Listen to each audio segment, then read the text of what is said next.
নমস্কার বন্ধুরা, সাহিত্য সংলাপে আপনাদের সকলকে স্বাগত। আমি সুদেষ্ণা আপনাদের ধারাবাহিকভাবে শোনাচ্ছি সুনীল গঙ্গোপাধ্যায়ের লেখা বর্ণাঢ্য কালজয়ী উপন্যাস সেই সময়। আজ চতুর্বিংশ পর্ব। চলুন শুরু করা যাক। গুপি স্যাকরার বরাত ফিরেছে। রায়মোহনের দৌলতে দু চারটি বড় বড় মানুষের বাড়ির কাজ ধরবার ফলে বিশেষ সমৃদ্ধি ঘটেছে তার। আর সে আগেকার মতন সন্ধেবেলা দুগ্গাপিদিম জ্বালিয়ে একা একা হাঁপুড় চালায় না। এখন তার দোকানে ৫-৬ জন কর্মচারী খাটাখাটনি করে। সে নিজে উঁচু জাজিমের ওপর বসে আরামে গড়গড়া টানে। ধন বৃদ্ধির সঙ্গে সঙ্গে তার শরীরে মেদ বৃদ্ধিও হয়ে চলেছে সমান তালে। মুখমণ্ডলেও দেখা দিয়েছে বেশ একটা তেল চুপচুপে ভাব। সমাজে মান বাড়াবার জন্য গুপিও এখন রামবাগানে একটি পশ্চিমা মেয়ে মানুষ রেখেছে। অনেকদিন পর রায়মোহন এলো তার দোকানে। দীর্ঘকায় রায়মোহনের এখন আর ছাতে মাথা ঠুকে যাবার ভয় নেই। কারণ গুপি তার পুরনো দোকানঘর ভেঙে নতুন পাকা বাড়ি বানিয়েছে। দেয়াল জোড়া বেলজিয়ান আরশি, সামনে লোহার গেট। রায়মোহন সাধারণত আসে দোকান বন্ধ হবার মুখটায়, যখন আর খদ্দের পাতি থাকে না। আজও গুপি স্যাকরা যখন তার কর্মচারীদের বিদায় করছে, সেই সময় সে এসে উপস্থিত হলো। গুপি তাকে খাতির দেখাবার জন্য দাঁড়িয়ে উঠে হৈ হৈ করে বলল, আসুন আসুন ঘোষাল মশাই, আসতে আজ্ঞা হোক, বসতে আজ্ঞা হোক। ওরে পান নিয়ে আয়, গড়গড়া নিয়ে আয়, ঘোষাল মশাইয়ের জুতো জোড়া ওপাশে রেখে দে। রায়মোহন জাজিমের ওপর বাবু হয়ে বসে একটি বেশ বড় রকমের উদ্গার তুলে বলল, এক ঘুঁটি জল খাওয়া তো বাপ, ঘি খেতে খেতে বায়ুরোগ ধরে গেল। গুপির আদেশে এক ছোকরা কর্মচারী এক কাঁসার ঘটি ভর্তি জল নিয়ে এলো। আলগোছে রায়মোহন তার জলটুকু শেষ করে ফেলে আর একটি উদ্গার তুলে তৃপ্তির সঙ্গে বলল, আহ। গুপি জিজ্ঞেস করল, কোথায় এত ঘি খেলেন ঘোষাল মশাই? রায়মোহন বলল, আর বলিস কেন, একজন বড় মানুষ মরে আর তাদের শ্রাদ্ধ খেতে খেতে পেটের ব্যামো ধরে যায়। গুপি বলল, আপনারও আহারে অরুচি, এ যে দেখছি অগ্নিরও অগ্নিমান্দ। বয়স হলো রে গুপি, আর তেমন খাওয়ার ঢক নেই। তা কার ছেড়াদ্দ এত খেলেন? কেন, রামকমল সিংহীর ছেড়াদ্দে তোর নেমন্তন্ন হয়নি? হ্যাঁ, তা তো হয়েছে, আমি ভাবলুম বুঝি আবার কেউ মারা গেল। রামকমল সিংহী মারা যাওয়ায় মনে বড় দাগা পেয়েছি রে, বড় দিলদার মানুষ ছিল, এমনটি আর হবে না। আহা, সে কথা আর বলতে, মহাদেব তুল্য লোক, কোনোদিন দর কষাকষি করেননি, ভালো মালের কদর বুঝতেন, যেন একটি নক্ষত্র খসে গেল। তা যা বলিছিস, কারুর কাছে কখনো হাত পাতেনি রামকমল সিংহী, সব সময় উপুর হস্ত, তাতেও অগাধ সম্পত্তি রেখে গেছেন। আর দেশের কি হালচাল বলুন ঘোষাল মশাই? বড় খারাপ রে, বড় খারাপ। মানি মানি লোকেরা চলে যাচ্ছে, এখন যত চ্যাংরাদের উৎপাত, জাত ধর্ম আর কিছু রইল না, দেশটা রসাতলে যাবে এবার। আমাদের মহল্লাতেও এক কালেজি ছোকরা গত পরশু কেরেস্তান হয়েছে। এভাবে যদি ভদ্রঘরের ছেলেরা কেরেস্তান হয়ে যায়, আর কেরেস্তান হবে সেটা আশ্চর্য কিছু নয়। হাজার হোক রাজার জাত, যদি জোর করে নিজের পাতে ঝোল টানে তাতে করার কিছু নেই। কিন্তু হিঁদুরাই যে হিঁদুদের ইয়েতে হুড়কো দিচ্ছে। পিরিলি বামুনরাই দেশটার সর্বনাশ করে দিলে। দ্বারকানাথ ঠাকুর বিদেশে বেঘরে মরল, শুনলাম নাকি তেনার শবদাহ পর্যন্ত হয়নি, বিলেতে মাটির নিচে পুঁতে রেখেছে, তার ওপর দিয়ে ম্লেচ্ছ সাহেবরা হেঁটে চলে বেড়াচ্ছে। ভাব একবার কাণ্ডটা, অত বড় মানি লোক মরার পর ছেলের হাতে মুখে আগুনটা পর্যন্ত পেলে না। দেবেন ঠাকুর তো বাপের শ্রাদ্ধটাও করলে না। ছি ছি ছি ছি ছি ছি ছি। তারপর দেবেন ঠাকুর এখন চেলা চামুন্ড নিয়ে চারিদিকে হামলে বেড়াচ্ছে, বলছে আমাদের ঠাকুর দেবতা কিছু নেই, বেদ নাকি চাঁড়ালেও শুনতে পারে। ছি ছি ছি ছি ছি ছি ছি ছি। বামুন কায়ের ছুদ্দুর গা ঘেঁষাঘেঁষি করে পংক্তি ভোজনে বসে। ছি ছি ছি ছি ছি ছি ছি ছি। আজই দুপুরে কি দেখে এলুম জানিস? পটল ড্যাঙার মোড়ে একটা ছোঁড়া, কালেজে পড়া ছোঁড়াই মনে হলো, সে বিস্কুট খাচ্ছে। বিস্কুট কি? বিস্কুট জানিস না? ওই যে একরকম আটা ময়দা গোলা শুকিয়ে গোল গোল চাকতি বানায়, মুসলমান আর ফিরিঙ্গিদের দোকানে বিক্রি হয়। দেখিনি কখনো। সাহেবদের শিকনি না মেশালে সে জিনিসের তার হয় না।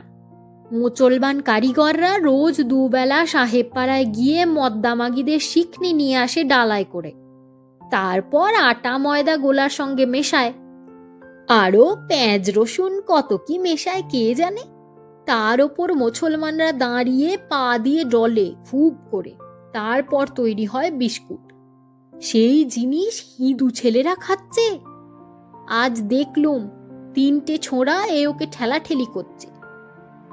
এই, তুই বিস্কুট খেতে পারবি? 1 টাকা বাজি।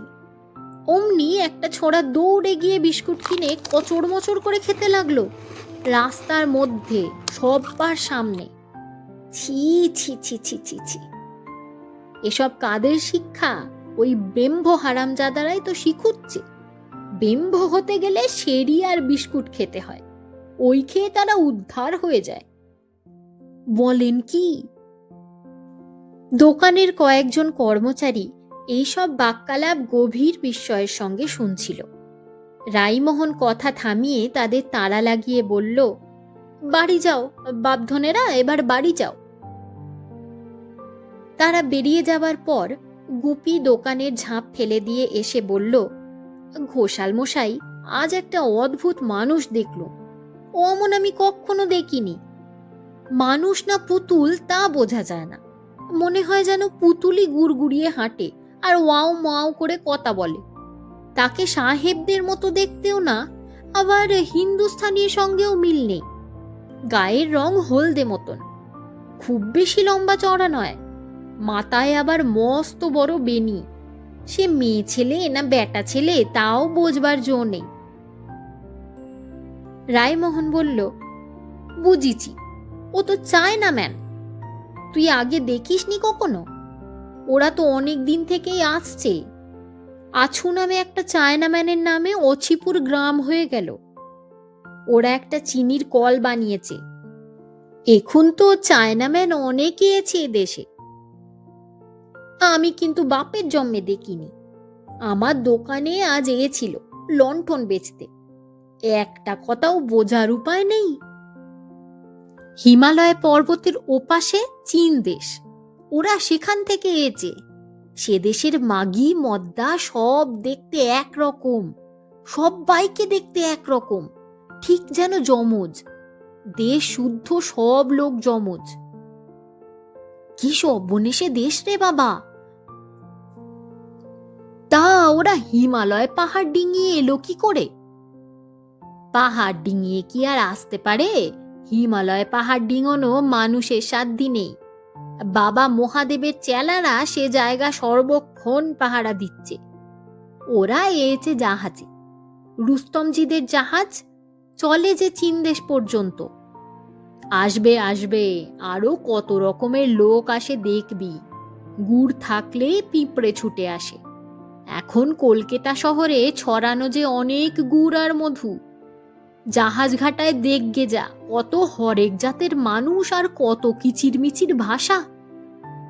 একটা মুস্কো জোয়ান দেখলুম, তার গায়ের রং কি কালো, যেন বাদুরে রং মেকেছে। ওরা হলো গে কাফরি। তারপর দেখলুম গ্রিক, সে মোগল পাঠানদের চেয়েও বড় চেহারা। ওরা আসে সেকেন্দার শাহর দেশ থেকে। সেকেন্দার শাহর নাম শুনেছিস? আজ্ঞে না। তুই এখনো মুখ্যই রয়ে গেলি। আবার শুনছি নাকি রুশিরা কলকাতার ওপর হামলা করবে। একটা জিনিস দেখলুম বটে, সবাই জানতো ইংরেজ সাহেবরা কারুকে ভয় পায় না। এখন দেখছি ইংরেজ বেটারাও রুশিদের ভয় পায়। যখন তখন রব ওঠে যে রুশিরা আসছে। কোনো আপিসে একবার রুশিদের নাম কেউ করলে হলো, অমনি সাহেব সুবরা তিরিং করে লাফিয়ে ওঠে।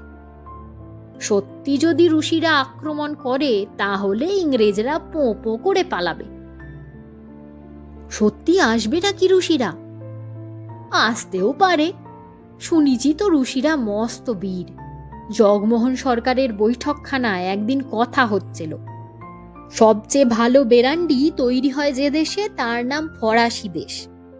ফরাসি জাতের লোক দেখেছিস তো, চন্দননগরেই রয়েছে। সে দেশে নেপো নামে একটা লোক ছিল, তার মতন বীর নাকি পৃথিবীতে আর জন্মায়নি। সেই নেপোর নাম শুনলেও ইংরেজরা ভিড়মিয়ে যেত, জ্যান্ত মানুষ চিবিয়ে খেয়ে ফেলতো নাকি নেপো। সেই রকম বীরও রুশিদের কাছে ঘায়েল হয়ে গেছে। 2 লাখ না 5 লাখ কত যেন সৈন্য নিয়ে নেপো গেছল রুশিদের সঙ্গে লড়তে। সব সেখানে মাটি পোতা হয়ে গেল, নেপো একলা পালিয়ে বেঁচে গেল।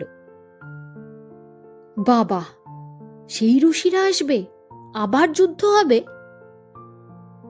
আমরা হলুঙ্গে উলু খাগড়া, রাজায় রাজায় যুদ্ধ হবে, তাতে তোর আমার কি? বড় জোর ইংরেজ রাজার বদলে রুশি রাজা আসবে। তেনারা আবার কেমন কাঁচা খেগো দেবতা হবেন কে জানে। যখন আসবে তখন দেখা যাবে। এবার কাজের কথা বলি, মালপত্তর কিছু এনেছেন নাকি? ট্যাগ থেকে একটি গেঁজে বার করলো রায়মোহন। তারপর হাস্যময় মুখে বলল, বুড়ি ঠাকুমার বাক্স প্যাঁটরা ঘাঁটতে ঘাঁটতে বেশ কিছু সোনা দানা পেয়ে গেলুম রে।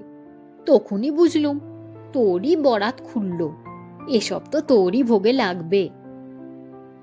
গুপিও হেসে বলল, আপনার ঠাকুমার যে দেখছি অক্ষয় ধন, এর আগেও তেনার প্যাঁটরা ঘাঁটতে ঘাঁটতে অনেক কিছু বেরিয়েছে না?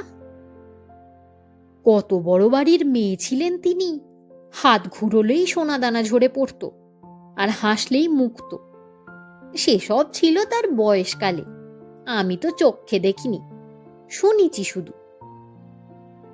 রায়মোহনের গেঁজে থেকে বেরুলো 1 ছড়া হার আর 2টি আংটি। গুপি বলল, চেনা চেনা লাগে যেন, এ হার ছড়া মনে হচ্ছে যেন আমিই বানিয়েছি।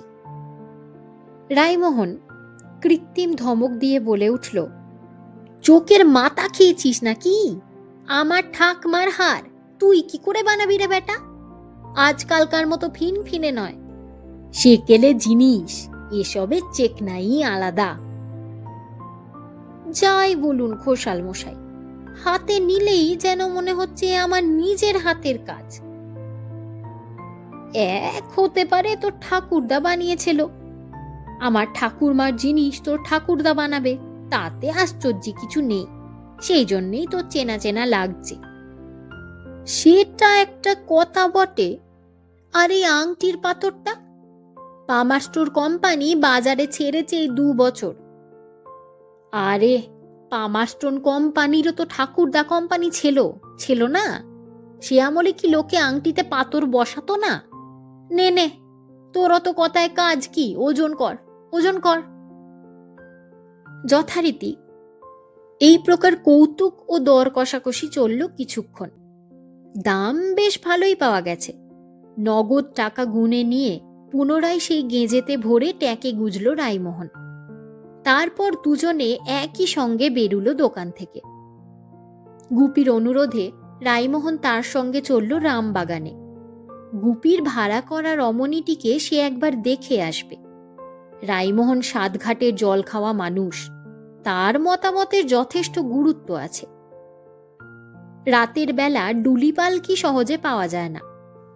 1 ঘোড়ার কেরাঞ্চি গাড়িগুলোরও এই সময় বড় গুমর বাড়ে।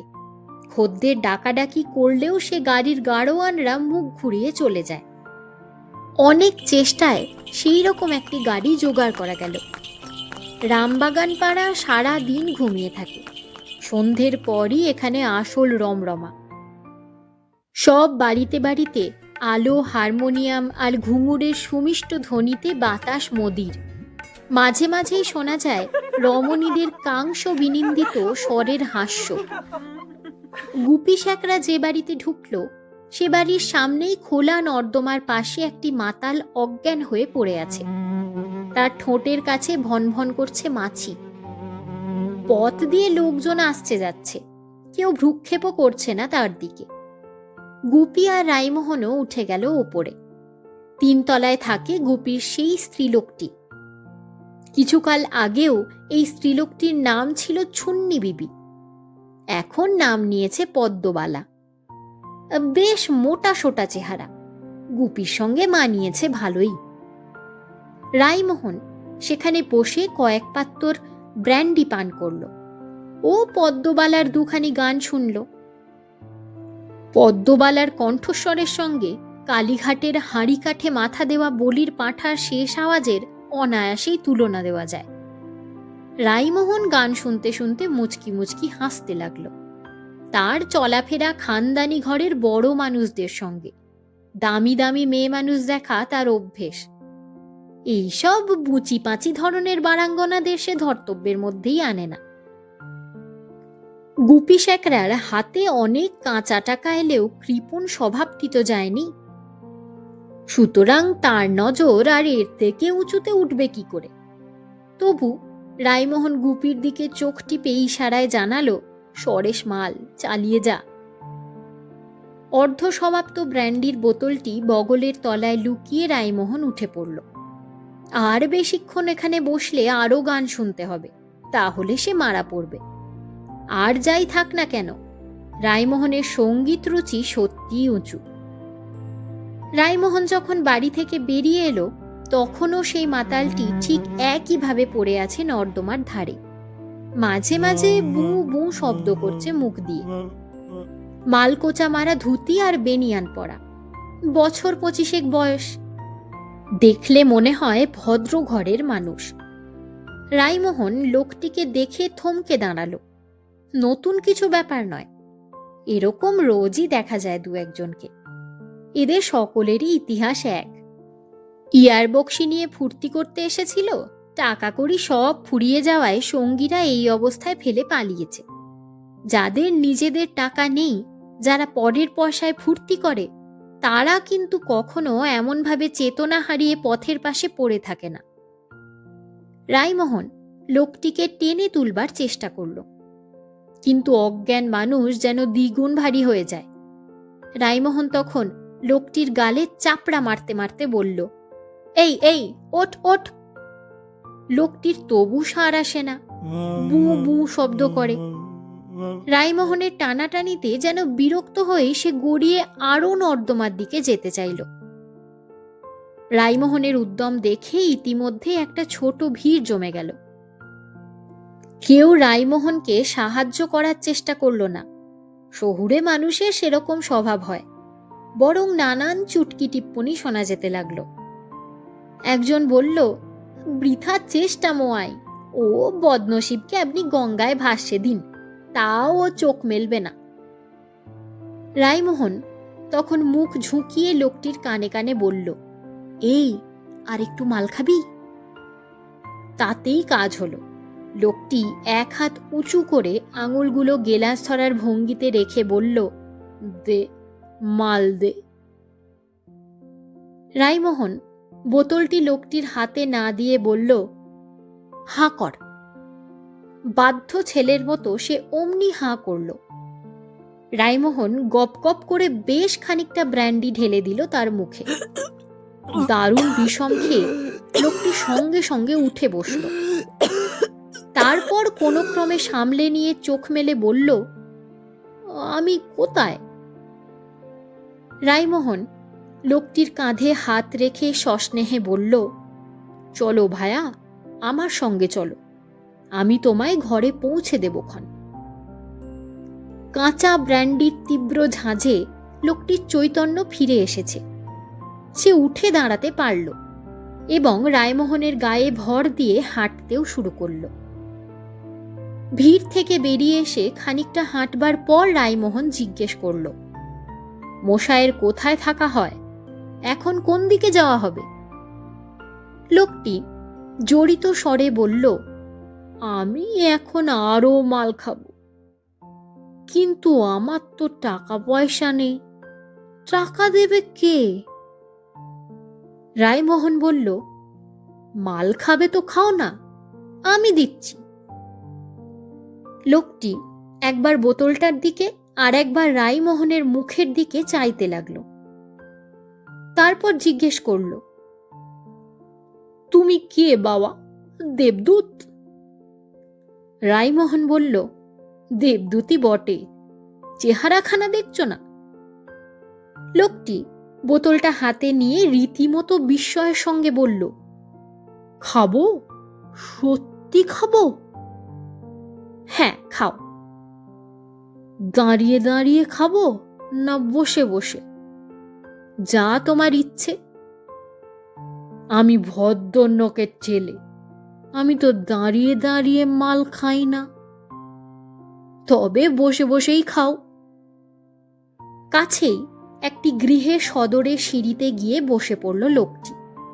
বোতল থেকে একটি আরামের চুমুক দিয়ে রায়মোহনের উদ্দেশ্যে বলল, এসো দাদা, তোমার পায়ে ধুলো নি। রায়মোহনও লোকটির পাশে বসে পড়ে বোতলটা থেকে একটু চুমুক লাগালো। তারপর জিজ্ঞেস করল, নাম কি? Harachandra Samanta, your most obedient servant. Allow me to take the dust of your feet, sir. পেটে বিদ্যে আছে দেখছি। তা নর্দমার ধারে পড়েছিলে কেন? অমন ভাবে থাকলে শেষ রাতের দিকে কুকুর শিয়ালে যে গায়ের মাংস খুবলে নিত। হরচন্দ্র উদাসীন ভাবে বলল, তা নিত। বাড়ি কোথায়? বাড়ি? আমার বাড়ি নেই, কেউ নেই।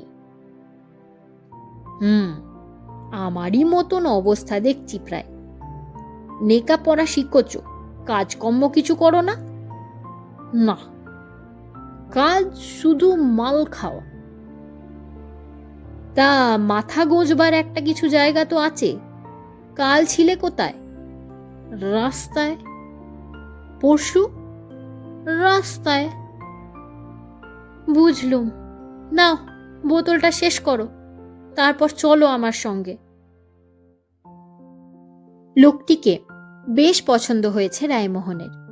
এই ধরনের বিবাগী বাউন্ডুলে ধরনের মানুষদের প্রতি তার একটা টান আছে, যারা স্বেচ্ছায় নিজের জীবন নিয়ে ছিনিমিনি খেলে, যারা উচ্চাকাঙ্ক্ষার বশবর্তী হয়ে অপরকে প্রবঞ্চনা করার নেশায় মাতে না। রায়মোহনের মতে তারাই খাঁটি মানুষ। এইসব লোকের সঙ্গে সে সময় কাটাতে ভালোবাসে। এর আগেও সে রাস্তা থেকে এমন লোক কুড়িয়ে নিয়েছে। এত রাতে আর গাড়ি পাবার আশা নেই। লোকটিকে নিয়ে হাঁটতে শুরু করলো রায়মোহন। হরচন্দ্র মাঝে মাঝে টাল খেয়ে পড়ে যাওয়ার উপক্রম হলেই রায়মোহন তার কাঁধ ধরে ফেলছে। এইভাবে বউবাজার পৌঁছতে ঘণ্টাখানেক লেগে গেল। রায়মোহন সেই যে হিরেমণির বাড়িতে আস্তানা গেড়েছিল, আর সে জায়গা ছাড়েনি। বেশ কিছুকাল কঠিন রোগভোগের পর হিরেমণি আস্তে আস্তে সেরে উঠেছে, ফিরে পেয়েছে আগেকার রূপ। আবার সে পূর্ব পেশায় ফিরে গেছে। হিরেমণি যখন বাবুদের মনোরঞ্জনের জন্য ব্যস্ত থাকে, তখন রায়মোহন হিরেমণির ছেলে চন্দ্রনাথের দেখাশুনো করে। চন্দ্রনাথকে সে যদিও দত্তক নিয়েছে, কিন্তু ও ছেলে কখনো তাকে বাবা বলে ডাকে না। এ ব্যাপারে হিরেমণির কঠিন নিষেধ আছে। কেন যে হিরেমণির এই জেদ, তা রায়মোহন কিছুতেই বোঝে না। হিরেমণি চন্দ্রনাথের পিতৃ পরিচয় জানাবে না, আবার রায়মোহনকেও পিতৃত্বের অধিকার দেবে না। চন্দ্রনাথ তাকে বলে রায়দাদা। বাড়ির সামনে দাঁড়িয়ে আছে একটি বেশ জমকালো চেহারার জুড়ি গাড়ি। মনে হয় আজ কোনো শাঁসালো খদ্দের এসেছে। দ্বিতলের কক্ষে উজ্জ্বল আলো এবং তবলার চটাং চটাং বোল। বাড়িতে ঢুকতে যাবার আগে থেমে গেল হরচন্দ্র। কোনো রকমে চোখ খুলে সে জিজ্ঞেস করল, এটা কার বাড়ি? রায়মোহন বলল, তা জেনে তোমার দরকার কি? মাথা গোঁজবার একটা ঠাঁই পেলেই তো হলো, চলো। আমি যাত্রার বাড়ি যাই না, তুমি আমায় নিয়ে যাচ্ছ কেন বাবা? তোমার মতলবখানা কি? ধরে নাও এখানে তোমার অন্য বাধা আছে, তোমার নিয়তি তোমায় টেনে এনেছে। আগেই বলে রাখছি, আমায় চুষে চিবড়ে করে ফেললেও আমার কাছ থেকে কোনো মাল করি বেরোবে না, আমার সব ফিনিশ। সে তোমায় দেখেই বুঝেছি, তবু তুমি আমায় থাকতে দেবে, শুতে দেবে, খেতেও দেবে? তুমি দেখছি স্বর্গ থেকে নেমে এলে। হরচন্দ্রকে টানতে টানতে ভেতরে এনে রাইমোহন তাকে একতলা সিঁড়ির নিচের ঘরটায় বসালো। এ ঘরটা খালিই পড়েছিল, রাইমোহন সাপসূত্র করে নিয়েছে। হিরেমণির কাছে যেসব সন্ধেবেলা বাবুরা আসে, সেই সময় রাইমোহন এই ঘরে ঘাপটি মেরে পড়ে থাকে। সাধারণত বাবুরা সুন্দরী বারাঙ্গনার কাছে এসে পরপুরুষের মুখ দেখা পছন্দ করে না। তক্তপোষের ওপর হরচন্দ্রকে বসিয়ে রাইমোহন বলল, শুয়ে পড়ো ভায়া, যদি খাবার দাবার খেতে চাও তাও দেব। শুধু একটা কথা, এখানে টু শব্দ করা চলবে না। হরচন্দ্রর আবার চৈতন্য লোপ পাবার পথে। সে কোনো ক্রমে বলল, আরো মদ খাবো। রাইমোহন বলল, বেশ তো, খাবে ক্ষণ, এখন এক ঘুম ঘুমিয়ে নাও। ওপরতলায় হিরেমণি গান ধরেছে। রাইমোহন উৎকর্ণ হল। স্পষ্ট খুশির ছায়া পড়ল তার মুখমণ্ডলে। রাইমোহনেরই রচিত গান গাইছে হিরেমণি। বড় সুন্দর তার কণ্ঠস্বর, নিখুঁত তার পরিবেশনা। গানের জন্য শহরে বেশ নাম কাটছে হিরেমণির।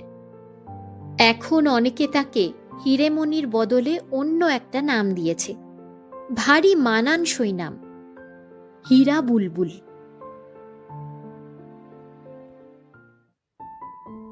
আজ এই পর্যন্তই। এতক্ষণ শুনছিলেন সুনীল গঙ্গোপাধ্যায়ের লেখা কালজয়ী উপন্যাস সেই সময় চতুর্বিংশ পর্ব। উপন্যাসটি ধারাবাহিকভাবে একটি পর্ব আকারে আমার চ্যানেলে আসছে। এছাড়াও পাশাপাশি আরও একটি উপন্যাস এই সাহিত্য সংলাপ চ্যানেলে চলছে, বিভূতিভূষণ বন্দ্যোপাধ্যায়ের লেখা আদর্শ হিন্দু হোটেল। আমার পাঠ যদি আপনাদের ভালো লেগে থাকে তাহলে ভিডিওগুলিকে লাইক ও শেয়ার করবেন। কমেন্ট সেকশনে সকলের মূল্যবান মতামত অবশ্যই জানাবেন। চ্যানেলটি সাবস্ক্রাইব করতে ভুলবেন না, আর পাশে থাকা বেল আইকনটি অবশ্যই ক্লিক করে দেবেন, যাতে নতুন ভিডিও নোটিফিকেশন সবার আগে পৌঁছে যায় আপনাদের কাছে। আমি সুদেষ্ণা। আমার এই সাহিত্য সংলাপ ইউটিউব চ্যানেলে আমি আপনাদের পাঠ করে শোনাই বাংলার বিখ্যাত লেখক লেখিকার গল্প ও উপন্যাস।